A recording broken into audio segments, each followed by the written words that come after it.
Hello students, कैसे हैं सब आप? होप आप लोगों ने बहुत अच्छे से पढ़ाई करी है और जो टॉपिक हमने लास्ट क्लास में किया था उसको सब रिवाइज कर आए हैं। तो एक बार हम जो लास्ट क्लास में टॉपिक किया था लेक्चर नंबर 8 में, उस टॉपिक को एक बार हम देख लेते हैं और उसके अकॉर्डिंग फिर हम एक बार फिर से पढ़ाई करना स्टार्ट करते हैं। हमने जब लेक्चर नंबर 8 के अंदर किया था तो हम लोगों ने किस टॉपिक के बारे में किया था? हम लोगों ने किया था लेक्चर नंबर 8 में रिस्क के बारे में, कि रिस्क क्या होता है। रिस्क क्या था class? Risk was a possibility of loss, कि आपको कोई ना कोई तरीके का लॉस हो सकता है, जो इंटेंशनली हो सकता था या कैसे हो सकता था, आपको अनइंटेंशनली हो सकता था। दो रीज़न की वजह से हो रहा था। जहाँ पे हमने एक बात कही थी कि रिस्क जो था आपका इंटेंशनल और अनइंटेंशनल दो तरीके से हो सकता था। जहाँ पे हमने कहा था कि ई कॉमर्स से सबसे ज़्यादा रिस्क आपके होते हैं। उन्हीं रिस्क से फाइट बैक करने के लिए हमने क्या बनाया था? कंट्रोल्स बनाए थे। जहाँ पे कंट्रोल्स के लिए हमने क्या कहा था? They controls were similar to the internal controls. Internal controls आपके क्या थे? बेसिकली इंटरनल कंट्रोल्स कुछ पॉलिसीज थे, कुछ रूल्स थे जो ऑर्गेनाइजेशन बना रही थी ताकि वो एश्योर कर सके कि कंपनी में सारा काम इफेक्टिव तरीके से हो सके। एक पॉइंट। सेकेंड पॉइंट, आप रिलायबल तरीके से फाइनेंशियल स्टेटमेंट बना सको। नेक्स्ट पॉइंट क्या लिखा था? आप कंप्लाई कर सको सारे के सारे लॉ के साथ में एंड रेगुलेशंस के साथ में। यही पॉइंट लिखा था। फिर हमने कहा था कंट्रोल्स किन किन के ऊपर अप्लाई होगा? कंट्रोल्स अप्लाई होना था on all the players of the e commerce, उन पे अप्लाई होना था। ई कॉमर्स के अलग अलग प्लेयर्स के नाम क्या दे रखे थे? ई कॉमर्स के अलग अलग प्लेयर्स के नाम थे। एक था हमारा यूजर, एक था ई कॉमर्स वेंडर मतलब हमारा बायर, सॉरी हमारा सेलर, एक हमारा था इंटरनेट या नेटवर्क सर्विस प्रोवाइडर, एक था टेक्नोलॉजी सर्विस प्रोवाइडर, एक था लॉजिस्टिक, एक था गवर्नमेंट और एक था आपका पेमेंट गेटवे। यूज़र कैसा यूज़र होना चाहिए था? हमारा यूज़र जेन्युइन यूज़र होना चाहिए था ताकि हैकिंग के चांसेस कम हो सके। ई कॉमर्स वेंडर को एक प्रॉपर फ्रेमवर्क यूज़ करना ज़रूरी था और फ्रेमवर्क हर एक पार्ट पे यूज़ करना। जैसे कौन कौन से पार्ट्स थे? जैसे प्रोडक्ट में, प्राइस में, डिस्काउंट में, रिटर्न में, सीओडी में, हर एक चीज़ में उनको एक प्रॉपर फ्रेमवर्क अप्लाई करना था। इंटरनेट या नेटवर्क सर्विस प्रोवाइडर की रिस्पॉन्सिबिलिटी क्या थी? कि आपका हमेशा अवेलेबल होना चाहिए नेटवर्क, और अगर कोई डाउन टाइम आ गया तो ऑर्गेनाइजेशन को बहुत ही बड़ा डिजास्टर फेस करना पड़ सकता था। फिर फोर्थ पॉइंट क्या था? हमें technology service provider. Technology service provider के अंदर क्या लिखा था? ये other than network service provider था। एग्जांपल दे रखा था क्लाउड कंप्यूटिंग का। मैंने कहा था अभी सिर्फ एक बात को समझ के चलो, क्लाउड कंप्यूटिंग सिर्फ नाम, डिटेल में इस चैप्टर में आगे करेंगे हम लोग ये चीज़। फिर logistic was equals to transportation, जिसकी रिस्पॉन्सिबिलिटी क्या थी? डिलीवरी करवाना प्रोडक्ट्स की।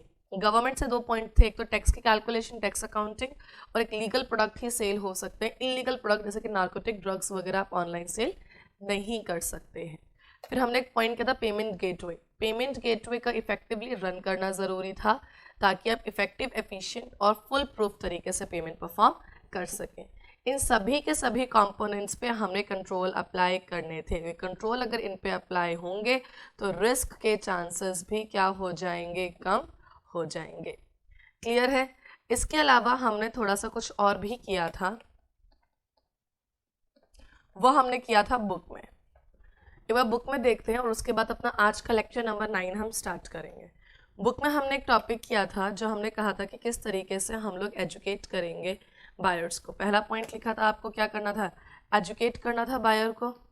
जहाँ पे हम लोग बायर को क्या बताने जा रहे थे कि किस तरीके से प्रोग्राम्स वगैरह लगाने हैं और फ्रिक्वेंटली उन्हें इंफॉर्मेशन प्रोवाइड करवानी थी ताकि बायर्स को पहले ही पता चल सके कि रिस्क कौन कौन से हो सकते थे।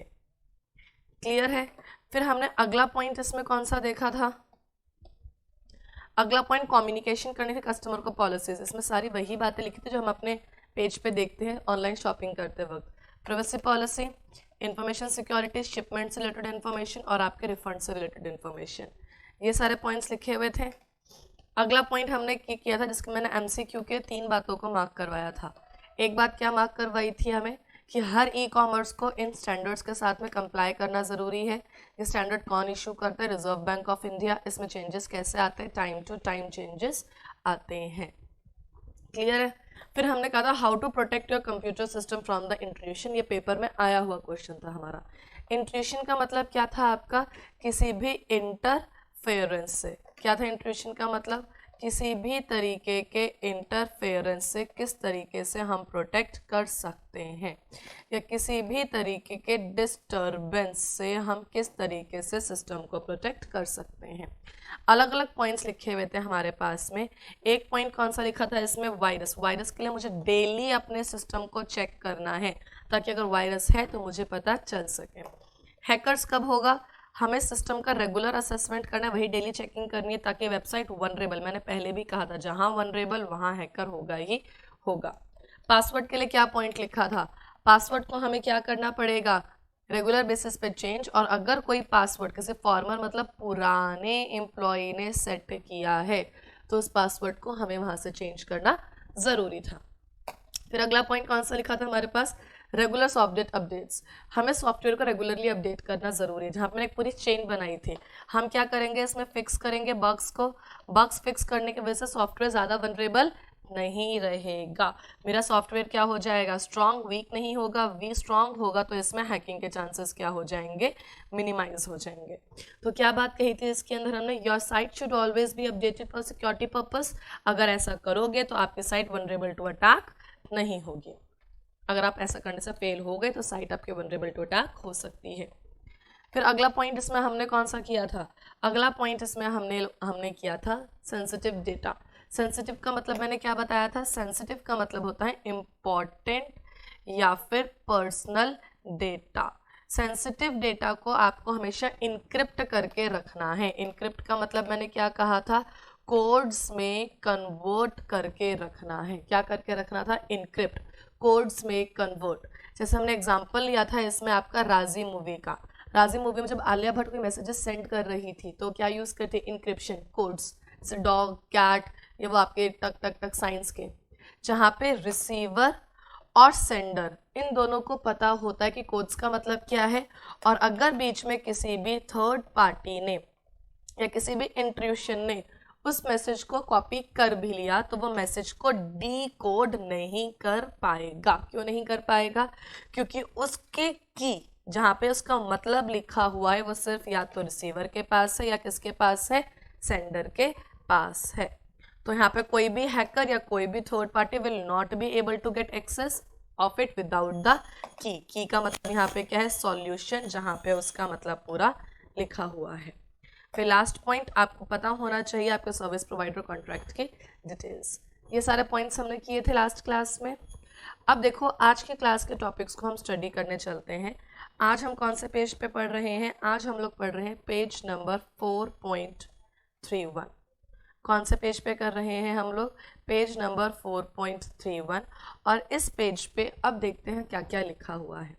सबसे पहले स्टूडेंट्स केस स्टडी लिखी हुई है एक। ये केस स्टडी कुछ नहीं, किसी भी एक मिस्टर XYZ पर्सन की दे रखी है। ऐसे ही कोई भी नाम लेकर दो केस स्टडीज दे रखी है। एक केस स्टडी लिखा हुआ है रिटर्न ऑफ मोबाइल फ़ोन का, और एक केस स्टडी हमें इसी के नीचे लिख के दिया हुआ है परचेज ऑफ फेक और इन्फीरियर प्रोडक्ट ऑनलाइन। देखो यहाँ पे ना दोनों पॉइंट ऑफ व्यू से देख रखा है। एक जगह पे तो बायर गलत है और एक जगह पे आपका सेलर गलत है। ऊपर वाली केस स्टडी में क्या लिखा हुआ है कि कोई बायर है XYZ हैदराबाद का। उसने क्या किया है? पहले एक मोबाइल फ़ोन परचेज किया ऑनलाइन, फिर उस मोबाइल फ़ोन के अंदर डिफेक्टेड पार्ट्स डालकर क्या बोल दिया कि फ़ोन मेरे पास कैसा आया था? ख़राब ही आया था। और बाद में उसको ऑनलाइन वापस रिटर्न करने की ट्राई किया। क्लियर है? फिर दूसरा क्या लिखा हुआ है जहाँ पे सेलर ने गलत किया है कि सेलर ने ऑनलाइन फेक या इंफीरियर, हम मतलब पायरेटेड गुड्स को क्या किया है? सेल करने की कोशिश की है। दोनों केस स्टडीज में एग्जांपल्स दे रखे हैं, बहुत ही सिंपल टाइप के। एक बार सिर्फ इनको रीड करके देख लेना कि क्या लिखा हुआ है। हम अपने आज के टॉपिक पे चल रहे हैं cyber security risk considerations. Lecture number 9 topic है हमारा cyber security risk consideration.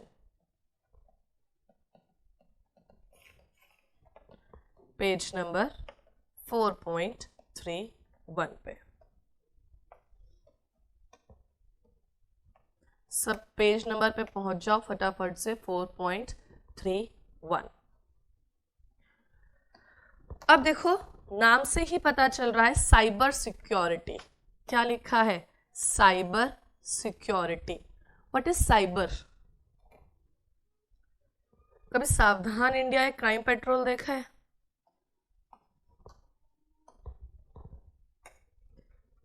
Cyber crimes क्या होते हैं, किसी को आइडिया है इस बात का? साइबर क्राइम आपके होते हैं जब आप लोग ऑनलाइन कोई भी क्राइम करते हो, उसे बोलते हैं साइबर क्राइम। साइबर क्यों? साइबर कैफेज होते हैं जहाँ इंटरनेट एक्सेस होता है। जब पहले घर घर में इंटरनेट नहीं होता था तो हम लोग कहाँ जाके काम करते थे? साइबर कैफेज, जहाँ पे इंटरनेट अवेलेबल होता है, ऑनलाइन जहाँ काम कर सकते हो। तो साइबर क्राइम भी कौन से क्राइम होते हैं? ऑनलाइन क्राइम्स होते हैं। एग्जाम्पल देते हैं, किसी मिस्टर एक्स ने किसी मिस्टर वाई की फेक आईडी बना दी और बाद में उसे ब्लैकमेल करना स्टार्ट हो जाए। एक और एग्जांपल देते हैं, मिस्टर एक्स ने ऑनलाइन अपना क्रेडिट कार्ड का डेटा रखा हुआ था किसी भी शॉपिंग वेबसाइट पे, ठीक है। यहां से किसी हैकर ने डेटा को क्या कर लिया? कॉपी कर लिया और मिस्टर एक्स के बैंक अकाउंट से फंड्स को ट्रांसफर कर लिया। क्रेडिट कार्ड से तो फंड ट्रांसफर कैसे होंगे आपके? तो यहाँ पे उसको क्या कर लिया, या तो उसने उस पैसों के हेल्प से फंड ट्रांसफर नहीं किया, बैंक अकाउंट से फिर क्या कह सकते हैं हम, शॉपिंग कर ली या कोई बहुत ज़्यादा एक्सपेंस कर लिया। और अगर डेबिट कार्ड का डेटा स्टोर था तब आप क्या कर सकते हो? फंड्स को ट्रांसफर कर सकते हो। क्लियर है? 2 एग्जाम्पल। ऐसे ही आप जितने भी ऑनलाइन क्राइम्स होते हैं उन सभी को हम क्या बोलते हैं? Cyber crimes. हम सभी ने देखा है कि ऐसे क्राइम्स के साथ डील करने के लिए एक अलग से डिपार्टमेंट बनाया गया है जिसको हम बोलते हैं साइबर सेल। साइबर सेल क्या करता है? सभी के सभी ऑनलाइन तरीके के फ्रॉड्स के साथ में क्या करता है? डील करता है, इनको टैकल करता है। जिन जिन भी स्टूडेंट्स ने कभी सावधान इंडिया क्राइम पेट्रोल देखा होगा ना, उनको तो ये बात क्लियरली समझ में आई होगी आपका साइबर क्राइम और साइबर सेल क्या होता है। और जिन्होंने कभी नहीं देखा ना, तो ये नहीं कह रही कि देखने जाओ, इट्स जस्ट कि आप इस बात को ध्यान में रखना, साइबर क्राइम्स होते हैं आपके ऑनलाइन क्राइम्स, और इन क्राइम्स के साथ डील करने को जो तरीका है उसको बोलते हैं साइबर सेल। तो साइबर सिक्योरिटी क्या है? साइबर सिक्योरिटी देखो क्या होता है, हमने पहले ही कहा था कल की क्लास में कि ऑनलाइन जो है आज के टाइम पे फ्रॉड्स इंक्रीज होते जा रहे हैं, बोलते हैं ना, precaution is better than cure. तो cyber security is your precaution. किस चीज से प्रिकॉशन है? कि कहीं कोई साइबर रिस्क या साइबर क्राइम हो ना जाए, इससे आपका क्या है? एक तरीके का सिक्योरिटी है। ये क्यों ज़रूरी है? अभी हमने कहा था कि ऑनलाइन बहुत ही ज़्यादा रिस्क और फ्रॉड्स होने लग गए हैं। तो बुक में देखते हैं इसके बारे में क्या लिखा हुआ है। जितना भी ऑनलाइन टेक्नोलॉजिकल एनवायरनमेंट है, सभी को क्या करना पड़ता है? आज के टाइम पे साइबर सिक्योरिटी का ध्यान देना पड़ रहा है। The business and technological environment in which entities operate are rapidly changing. और चेंज होकर हम कहाँ जा रहे हैं? ई कॉमर्स प्लेटफॉर्म की तरफ जा रहे हैं। ई कॉमर्स मतलब सारा काम कैसे हो रहा है? इलेक्ट्रॉनिकली, जहाँ पे हम बोल रहे हैं काम सारा हो रहा है ऑनलाइन। देयरफॉर, इसी वजह से इम्पेरेटिव है। इम्पेरेटिव का मतलब होता है इम्पॉर्टेंट। इसी वजह से ये क्या हो चुका है? इम्पेरेटिव, इम्पॉर्टेंट या नेसेसरी हो चुका है कि हमें कंसीडर करना पड़ रहा है cyber security risk in audit procedures.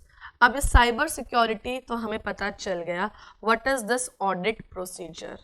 अगर आप लोग ऑडिट में पढ़ रहे हैं तो आप लोगों ने देखा होगा ऑडिट के अंदर कि ऑडिट में कुछ ऑडिट प्रोसीजर्स होते हैं। क्या होते हैं ऑडिट में?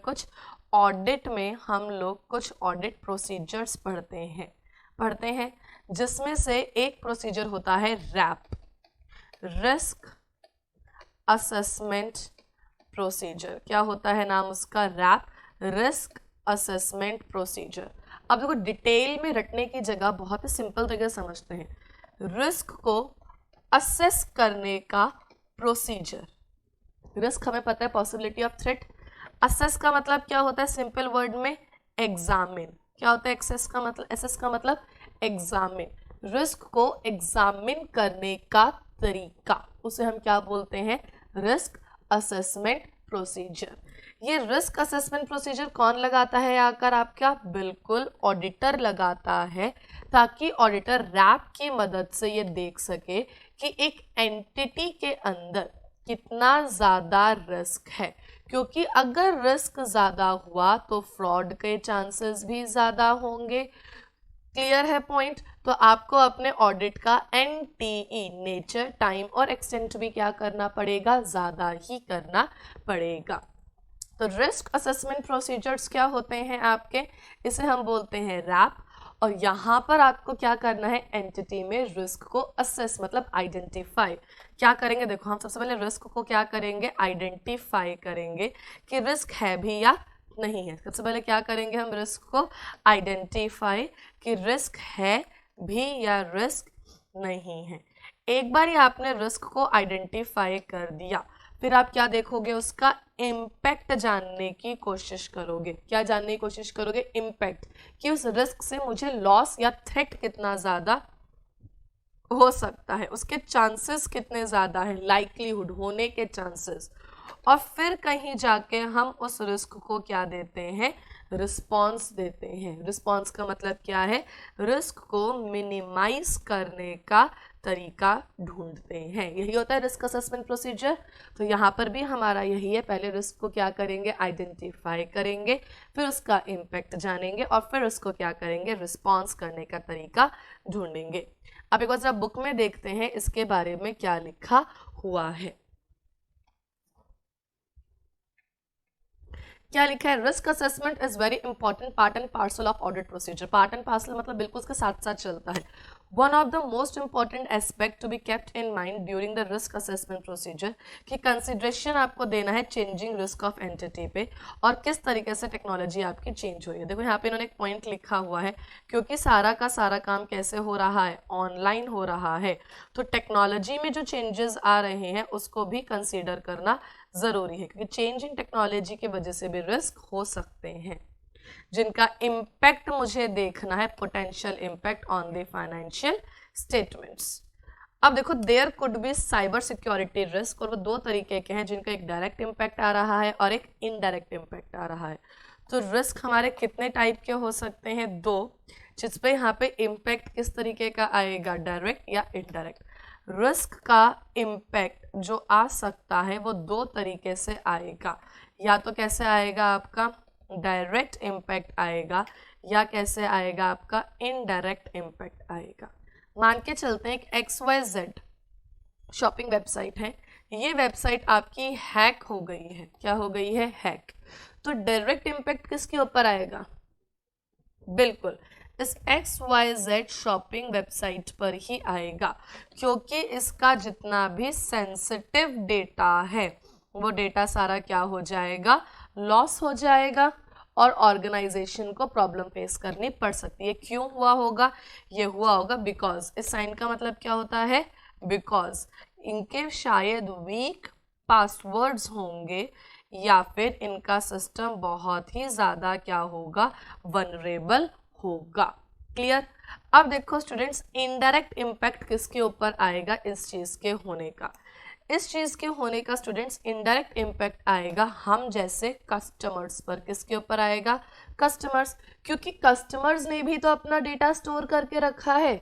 मान के चलो मैं शॉपिंग कर रही हूँ, वही वाली बात, मुझे बार बार डेबिट कार्ड की, क्रेडिट कार्ड की डिटेल्स को एंटर नहीं करना, इरिटेशन होती है, तो मैं क्या कर सकती हूँ, उसी के अंदर अपना डेटा सारा स्टोर करके रख सकती हूँ। तो यहाँ पर भी वही बात है कि कस्टमर्स क्या करेंगे, कस्टमर्स का भी पर्सनल डेटा लॉस हो सकता है।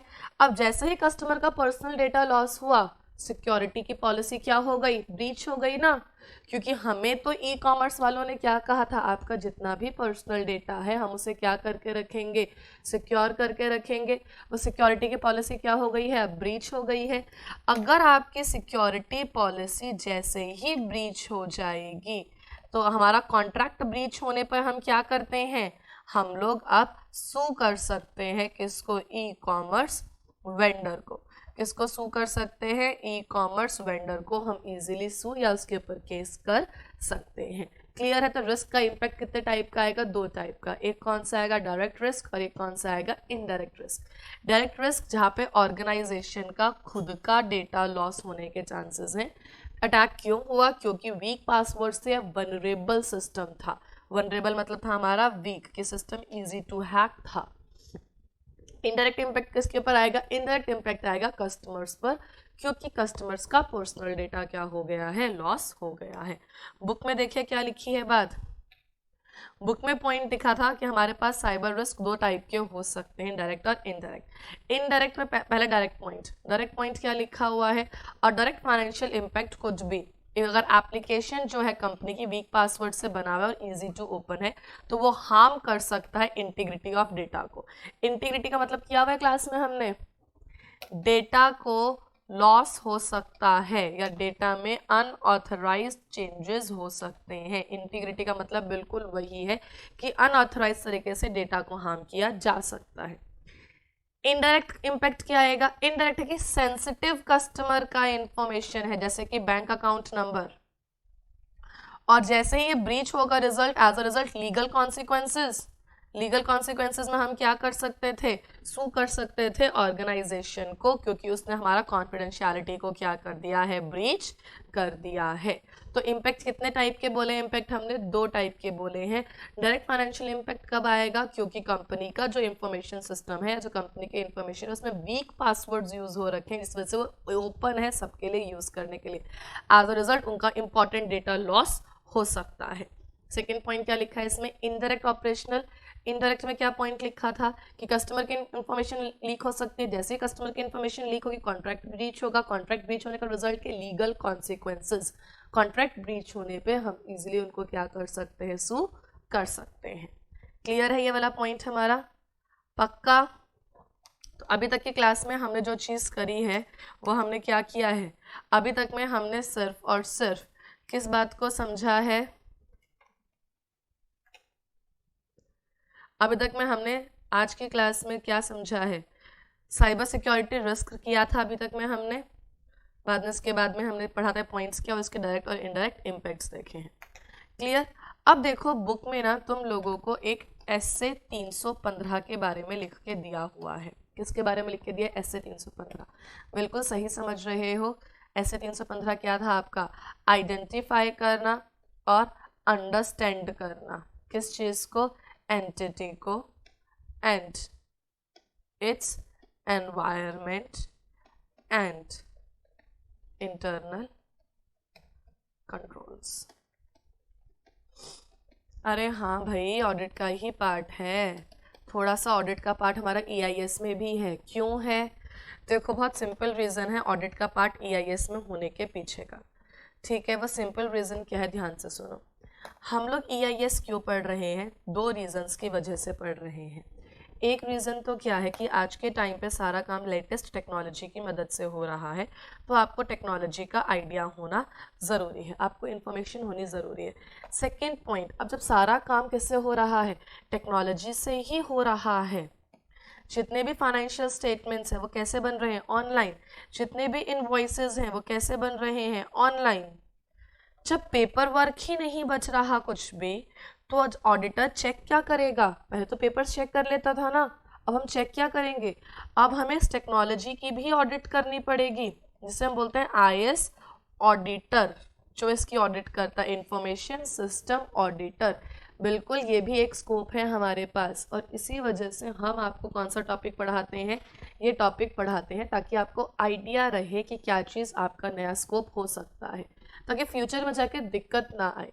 तो इस सब्जेक्ट को ऐसे सिर्फ पास होना है मजबूरी के हिसाब से नहीं पढ़ना, ये एक स्कोप है आगे जाके कि आप इसके अंदर भी काम कर सकते हो। इसी वजह से यहाँ पे एसए 315 का रेफरेंस दे रखा है कि जब सारा का सारा काम टेक्नोलॉजी की मदद से हो रहा हो, तो किस तरीके से आपको आइडेंटिफाई और अंडरस्टैंड करना है एंटिटी को, उसके एनवायरनमेंट को और उसके इंटरनल कंट्रोल्स को। क्लियर है? अब जरा बुक में देखते हैं इस चीज़ के बारे में क्या है। देखो स्टूडेंट्स, अगर आप रीड करोगे ना इसको तो क्लियरली समझ में आएगा कि क्या क्या लिखा हुआ है।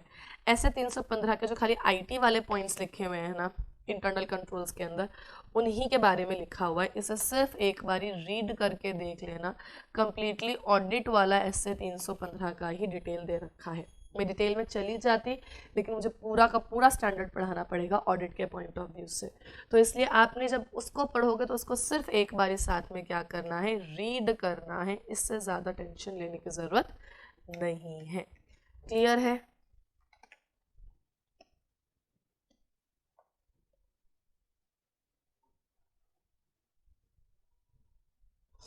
ये क्या दे रखे हैं आपको? ये आपको दे रखे हैं इलस्ट्रेशंस। ऊपर एक टॉपिक दे रखा है आपको साइबर ब्रीच के बारे में, और फिर साइबर ब्रीच किस किस तरीके से हो सकते हैं, नीचे उसके क्या लिखे हुए इलस्ट्रेशन।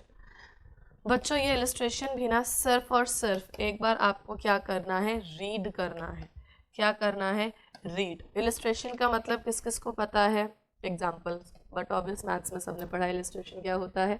तो इलस्ट्रेशंस को सिर्फ और सिर्फ हमें क्या करना है, रीड करना है। आज तो बहुत अच्छी लग रही होगी ना क्लास, कितना सारा सिर्फ और सिर्फ रीड करना है, रीड करना है हो रहा है। थोड़े बहुत टॉपिक इसमें ऐसे हैं जिनको सिर्फ और सिर्फ हमें क्या करना है, रीड करना है, डिटेल में हमें नहीं जाना है। तो ये टॉपिक आपका कहाँ से कहाँ तक है? ये इलस्ट्रेशन स्टार्ट हुआ है पेज नंबर 4.33 पर। कहाँ स्टार्ट हुआ है आपका? 4.33 पर स्टार्ट है ये इलस्ट्रेशन। और ये चल कहाँ तक रहा है इलस्ट्रेशन? चलते जाओ चलते जाओ चलते जाओ, पहुँच गए। कहाँ तक चल रहा है ये आपका? पेज नंबर 4.34 तक। 3-4 भी पूरा नहीं है। कहाँ तक है 3-4 में भी? यहाँ तक। क्लियर है? सिर्फ और सिर्फ यहीं तक है जो हमें रीड करना है। क्लियर? अब देखो क्लास में एक नया टॉपिक स्टार्ट करते हैं, टॉपिक नंबर 4.6। पेज नंबर बिल्कुल उसी पेज पे चल रहे हैं जहाँ पे आपने थोड़ी देर पहले अभी पढ़ा था। टॉपिक का नाम क्या है? Guidelines and laws governing e commerce. क्या है टॉपिक का नाम? Guidelines and laws governing e commerce. टॉपिक है दो पार्ट्स में डिवाइडेड। एक है guidelines of the e commerce. क्या है? Guidelines for the e commerce. और एक क्या है? Laws governing e commerce. टॉपिक का नाम दो पार्ट्स में लिखा हुआ है, ध्यान से देखना, हमारे पास टॉपिक भी दो है। एक टॉपिक क्या दे रखा है? Guidelines for the e commerce. Guidelines का मतलब क्या होता है? इंस्ट्रक्शंस। क्या होता है गाइडलाइंस का मतलब? Instructions for the e commerce. ठीक है। और एक चीज कौन सी लिखी हुई है इसमें आपकी? Law governing e commerce. कौन सा दे रखा है एक टॉपिक आपका? Law governing e commerce. ये भी हम लोगों को नीचे की तरफ दे रखा है। अगर हम आगे देखते हैं गाइडलाइंस के बाद में कुछ लॉज जो ई कॉमर्स पे लग रहे हैं। कमर्शियल लॉज, देखो लॉ दो तरीके के लग रहे हैं, एक लग रहा है स्पेशल लॉ और एक लग रहा है कमर्शियल लॉ। कितने टाइप के लॉ लग रहे हैं हमारे ऊपर? दो टाइप के लॉ लग रहे हैं। कौन कौन से वो दो टाइप के लॉ है? एक है स्पेशल लॉ और एक लग रहा है कमर्शियल लॉ। यहाँ पे लिखा हुआ है कमर्शियल लॉ। और अगर हम नीचे आगे चलते जाएंगे नेक्स्ट पेज के ऊपर, तो नेक्स्ट पेज पे हमें कौन से लॉ लिख के दिए हुए हैं? स्पेशल लॉ लिख के दिए हुए हैं। कौन से पेज पे जाएंगे अगर हम? बिल्कुल पेज नंबर आपका दे रखा है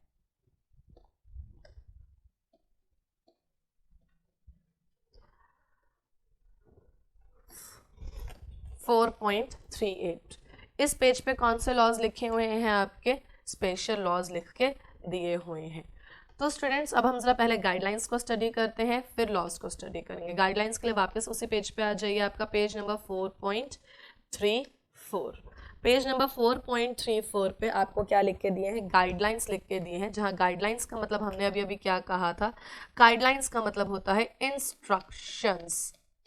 अब इंस्ट्रक्शंस भला किस चीज़ के दे दिए हमको? ये इंस्ट्रक्शंस हमें दिए हैं ई कॉमर्स से रिलेटेड। हम लोग जब शॉपिंग करते हैं तो हमारे सामने जो आपका पेज आता है, जिस पेज पे आप शॉपिंग कर रहे हो, उस पेज से रिलेटेड कुछ इंस्ट्रक्शंस हैं कि हर ई कॉमर्स वेंडर को, चाहे फ्लिपकार्ट, अमेजोन, जोमेटो, स्विगी, जो भी है, हर ई कॉमर्स वेंडर को कुछ ना कुछ इंस्ट्रक्शंस को फॉलो करना मैंडेटरी है। क्या है फॉलो करना? मैंडेटरी, और इन्हीं इंस्ट्रक्शंस के बारे में नीचे दे रखा है। इंस्ट्रक्शंस कुछ टॉपिक के रिगार्डिंग दे रखे हैं, उन टॉपिक्स को एक बार ज़रा हम देख लेते हैं कि कौन कौन से टॉपिक्स के रिगार्डिंग दे रखे हैं। पहला इंस्ट्रक्शन हमें स्टूडेंट्स दे रखा है आपके बिलिंग के रिगार्डिंग। जब भी आप शॉपिंग करते हो तो आपने कभी बिल देखा है शॉपिंग करते वक्त, इनवॉइस जो बनकर आता है, पेमेंट करने से पहले वो इनवॉइस दिखाते हैं प्रॉपर आपको, या फिर जो बिल आपके पास घर पे आता है उसका को भी देखा है अटैच होकर साथ में। ये जो बिल है ना, इन सबका एक फिक्स्ड फॉर्मेट होता है। क्या होता है? सबका एक फिक्स्ड फॉर्मेट। आप कितनी बार भी शॉपिंग कर लो, बिल आपको हमेशा एक ही फॉर्मेट में मिलेगा। अगर यहाँ पे कोई चीज़ लास्ट टाइम लिखी हुई थी तो इस टाइम भी यहीं पे ही वो चीज़ लिखी होगी। अगर इनवॉइस नंबर आपके राइट में लिखा है तो इनवॉइस नंबर हमेशा राइट में ही लिखा हुआ होगा। अगर आपकी डेट लेफ्ट में लिखी है तो डेट हमेशा लेफ्ट में ही लिखी हुई होगी। डिटेल्स होनी चाहिए बिल में पूरी। जैसे मान के चलो मैंने एक आईफोन खरीदा है, ठीक है, तो उसमें एक लिखा होगा, मल्टीप्लाई बाय अमाउंट लिखा होगा, फिर टोटल अमाउंट लिखा होगा।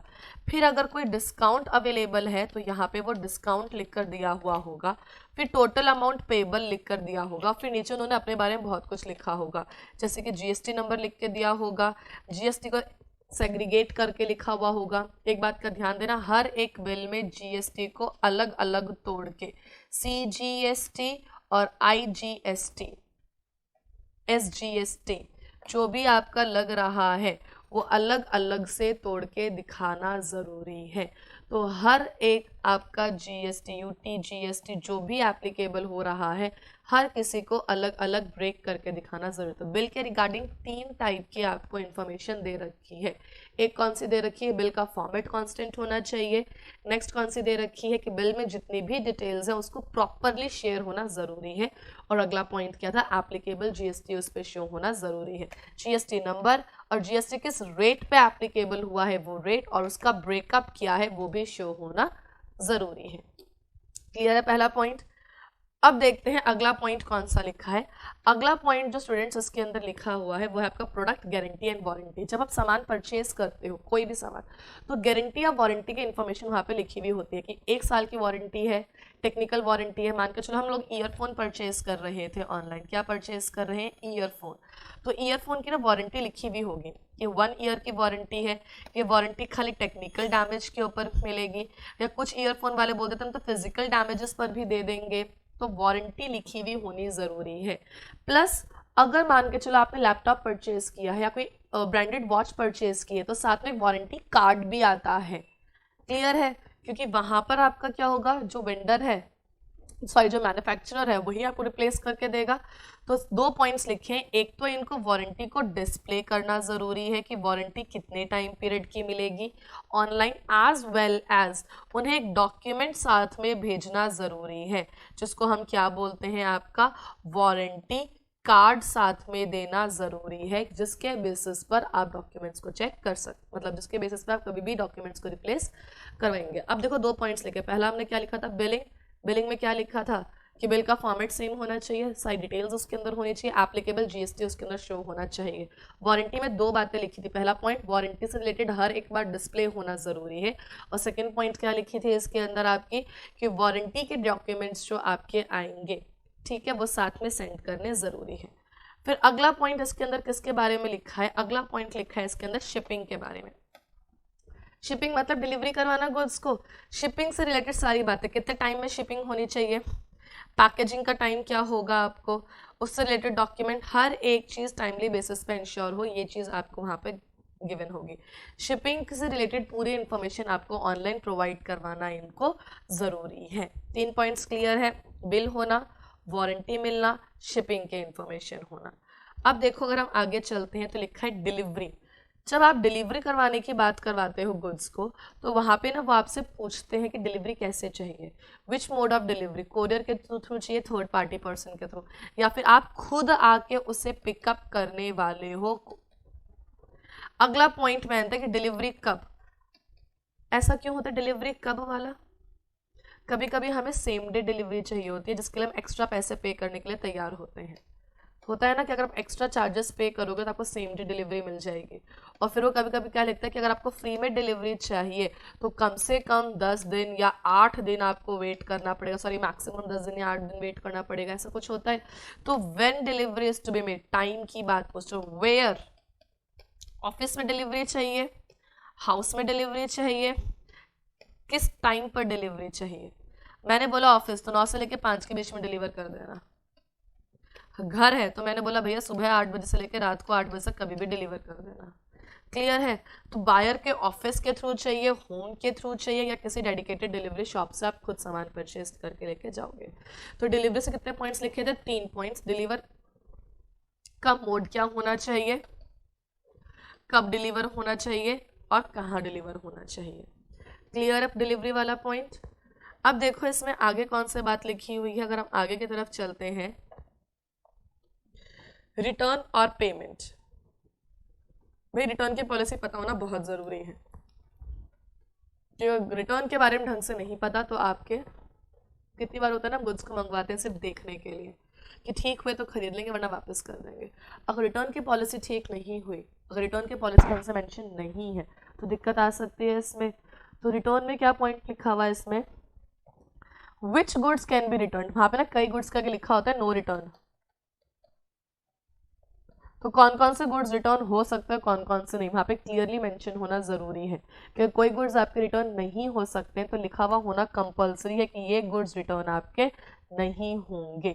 नंबर ऑफ डेज जिसके अंदर गुड्स आपके एक्सेप्ट हो सकते हैं, वहाँ पे लिखा होता है कि 30 डेज के अंदर अंदर आपके गुड्स को रिटर्न किया जा सकता है। कईयों में लिखा होता है सॉरी 30 मंथ्स लिख दिया, कईयों में क्या लिखा हुआ होता है आपका बेसिकली 30 डेज, कईयों में लिखा होता है 7 डेज के अंदर, कईयों में लिखा होता है 15 डेज के अंदर। तो कितने टाइम पीरियड के अंदर अंदर गुड्स रिटर्न कर वे एक्सेप्ट किए जाएंगे। फिर वो वेरीफाई करेंगे ऑथेंटिसिटी, वो बोलते हैं ना कि टैग लगा हुआ होना चाहिए गुड्स के ऊपर उनका, या जो इनवॉइस है वो संभाला हुआ होना चाहिए, जिस रैप में वो पैक होकर आया था वो संभाला हुआ होना चाहिए। तो वो ऑथेंटिकेट करने का तरीका, ऑथेंटिकेट मतलब आइडेंटिफाई करने का तरीका है, क्या ये वही गुड्स हैं जो गुड्स हमने आपको भेजे थे। तो ये चीज़ लिखी हुई वहाँ पे होना ज़रूरी है। जब आप इंस्ट्रक्शंस पढ़ते हो ना कि रिटर्न के इंस्ट्रक्शंस क्या क्या हैं या टर्म्स एंड कंडीशंस क्या क्या, वहाँ पे ये बात लिखी हुई होती है कि आपके गुड्स के ऊपर टैग लगा हुआ होना ज़रूरी है, इनवॉइस संभाला हुआ होना ज़रूरी है, जिस पेपर में आपका आया था पैक होके उस पैकेज को संभाल के रखना ज़रूरी है। और last time, the time within which buyer shall be paid the refund. सबसे इंपॉर्टेंट बात, रिफंड कितने टाइम में आपके पास आपका आ जाएगा, 2 या 3 बिजनेस डेज के अंदर आएगा या गुड्स रिफंड होने के 1 हफ्ते बाद आएगा। तो रिटर्न में कितने पॉइंट्स लिखे थे? 4। कौन से गुड्स रिटर्न होंगे, कौन से रिटर्न नहीं होंगे, कितने दिन में रिटर्न होंगे, आइडेंटिफिकेशन, और लास्ट पॉइंट उसका क्या लिखा हुआ था, रिफंड से रिलेटेड लिखा हुआ था। अब देखो बिल्कुल लास्ट पॉइंट जो हमें इसके अंदर दे रखा है वो कौन सा दे रखा है, पेमेंट से रिलेटेड गाइडलाइंस। हम जब पेमेंट करने जाते हैं ना, हमारे पास बहुत सारे ऑप्शंस लिखे हुए आते हैं, जिसमें पहला ऑप्शन होता है मोड ऑफ पेमेंट, मतलब आपको कैसे करना है, ऑनलाइन पेमेंट करना है या सीओडी। ऑनलाइन में भी ऑप्शंस बतेरे होते हैं, नेट बैंकिंग के थ्रू करोगे, क्रेडिट कार्ड के थ्रू करोगे, डेबिट कार्ड के थ्रू करोगे, या अलग अलग वॉलेट्स जो होते हैं उनके थ्रू करोगे। वॉलेट्स हम क्लास में डिस्कस एक बारी कर चुके हैं। और स्पेसिफिक प्रोडक्ट्स होते हैं जैसे कि आपके कंज्यूमेबल गुड्स होते हैं जिनके ऊपर सीओडी आपके रिस्ट्रिक्टेड होती है, कुछ इनके बारे में भी वो इन्फॉर्मेशन चाहे तो दे सकते हैं, क्योंकि कुछ गुड्स होता है जिन पर सीओडी अवेलेबल ही नहीं होता, तो ये इन्फॉर्मेशन भी उनको साथ में वहाँ पे देना बहुत ही ज़्यादा ज़रूरी है। तो अभी हमने कौन सा टॉपिक किया है, हमने इस टॉपिक के अंदर जो चीज़ देखी थी वो हमने क्या देखी कि किस किस तरीके से आपके गुड्स यहाँ पे हैं। अगर आप अपने माइंड में ना ये देखो कि शॉपिंग करते वक्त आप क्या क्या चीज़ें चेक करते हो तो आपको इजीली मिलती है। तो शॉपिंग करते तो हम लोग बिल को ढंग से चेक करते हैं, डिलीवरी के इंफॉर्मेशन को चेक करते हैं, शिपिंग को ट्रैक करते हैं, ठीक है, और क्या देखते हैं हम लोग, पेमेंट को बहुत ही ध्यान से देखते हैं, और रिटर्न की पॉलिसीज़ को भी बहुत ही ध्यान से देखते हैं हम लोग। इन 5 और एक छठा पॉइंट आपके वारंटी को, इन हम 6 चीज़ों को बहुत ही ज़्यादा ध्यान से चेक करते हैं शॉपिंग करते वक्त। तो गाइडलाइंस भी इन्हीं 6 चीज़ों के रिगार्डिंग दे रखी है। रटने की कोशिश मत करो, बात को समझो बहुत ही नॉर्मल तरीके से कि जो बातें आप चेक करते हो, शॉपिंग करते हो, जो आपकी हिट लिस्ट में होता है, एटलीस्ट इन पॉइंट्स को हम देखने के बाद ही परचेज करेंगे, उन हर पॉइंट से रिलेटेड हमें क्या दे रखा है, गाइडलाइन दे रखा है। बिल में क्या बात लिखी थी, प्रॉपर फॉर्मेट होना चाहिए, डिटेल्स और जीएसटी के बारे में। वारंटी 2 पॉइंट्स लिखे थे, वारंटी डिस्प्ले होना ज़रूरी है, वारंटी का डॉक्यूमेंट साथ आना ज़रूरी है। शिपिंग में आप शिपिंग को ट्रैक कर सकते हो, शिपिंग का टाइम क्या है, वो सब चीज़ें। डिलीवर का पॉइंट था, कहाँ डिलीवर करना है, किस टाइम पे डिलीवर करना है और कौन से मोड से डिलीवरी करनी है। फिर एक पॉइंट था रिटर्न से रिलेटेड। रिटर्न से रिलेटेड पॉइंट में क्या क्या बातें लिखी हुई थी आपकी, कितने डेज में रिटर्न हो सकता है, रिटर्न की आइडेंटिटी कैसे होगी, रिफंड कितने टाइम में होगा, कौन से गुड्स रिटर्न होंगे, कौन से गुड्स रिटर्न आपके नहीं होंगे। और लास्ट पॉइंट कौन सा लिखा था इसके अंदर, हमने पेमेंट का पॉइंट किया था। तो पेमेंट के पॉइंट में 2 बातें लिखी थी, एक तो मोड लिखा था और जिन गुड्स पे सीओडी अलाउड नहीं है, एक तो उनके बारे में इंफॉर्मेशन हमको वहाँ पे दे रखी थी। तो क्लियर है ये वाला टॉपिक आपका कंप्लीटली। आज की क्लास में हमने कितने टॉपिक्स कर लिए, आज की क्लास में हम लोगों ने बहुत सारे पेजेस कवर करे हैं। इतने पेजेस तो हमने आज तक कभी कवर नहीं करे, वो सिर्फ इस वजह से कि कुछ पेजेस आपके रीडिंग के अंदर चले गए थे। उनको रीड ज़रूर कर लेना एक बारी। साइबर सिक्योरिटी के बारे में उनके इम्पैक्ट्स देखे हैं हमने, और हमने सिर्फ 2 ही टॉपिक प्रॉपर तरीके से हुए थे, और एक वो आपका कौन सा है, गाइडलाइंस। क्लियर स्टूडेंट्स, इन सभी टॉपिक्स को जो होमवर्क दिया उनको रीड करके आना और इनको एक बारी अच्छे से स्टडी करके आ जाना। तो हम लोग अपने नेक्स्ट लेक्चर नंबर 10 के अंदर लॉस के बारे में पढ़ेंगे जो ई कॉमर्स के ऊपर अप्लाई आपके हो रहे हैं। Till that point keep studying and keep enjoying. Bye.